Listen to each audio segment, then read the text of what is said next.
Hello friends, ఎలా ఉన్నారు? వంకాయ వంటి కూరయు పంకజముకి సీత వంటి భామామణియున్నని పద్యం చెప్పినా, ఆహా ఏమి రుచి తినరా మైమరచి అని పాట పాడినా గుత్తి వంకాయకుండే టేస్టే వేరు. ఈరోజు మనం గుత్తి వంకాయ కర్రీ ఎలా చేయాలో చూద్దాం. ముందుగా పల్లీలు, ధనియాలు, నువ్వులను తక్కువ మంటపై వేయించుకుందాం. ఇలా వేయించడం వల్ల వాటి రుచి, వాసన రెండు అద్భుతంగా వస్తాయి. సో ఇప్పుడు ఇవి చల్లారిన తర్వాత ఒక ఉల్లిపాయ, కారం, అల్లం, వెల్లుల్లి, తగినంత ఉప్పు వేసి మెత్తగా పేస్ట్ చేసుకుందాం. ఇప్పుడు అసలు ప్రాసెస్ స్టార్ట్ అవుతుంది ఫ్రెండ్స్.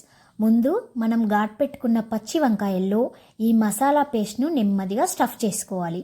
ఈ స్టఫింగ్ ఎంత బాగా చేస్తే కూర అంత రుచిగా వస్తుంది. ఇప్పుడు స్టవ్ మీద గిన్నె పెట్టి కొద్దిగా నూనె వేసి, నూనె వేడెక్కిన తర్వాత కొద్దిగా జీలకర్ర, కరివేపాకు వేసి తాలింపు సిద్ధం చేసుకుందాం.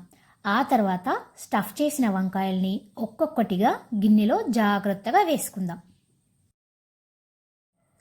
దాదాపు 10 నిమిషాల పాటు వంకాయలు బాగా ఉడికిన తర్వాత మిగిలిన స్టఫ్ మసాలా అంతా ఇందులో వేసి బాగా కలుపుకుందాం.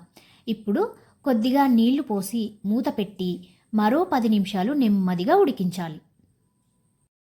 ఇప్పుడు ముందుగానే నానబెట్టుకున్న చింతపండు రసం వేసి మరో 2-3 నిమిషాలు ఉడికించుకుందాం. చివరిగా కొత్తిమీర చల్లి మెల్లగా కలిపితే గుమగుమలాడే గుత్తి వంకాయ కూర రెడీ. వేడివేడి అన్నంలో ఈ కూర వేసుకుని తింటే ఆహా ఏమి రుచి! మీరు కూడా ట్రై చేసి ఒకసారి ఎలా వచ్చిందో కామెంట్లో చెప్పండి. వీడియో నచ్చితే లైక్ చేసి ఛానల్ని సబ్స్క్రైబ్ చేసుకోవడం మర్చిపోవద్దు.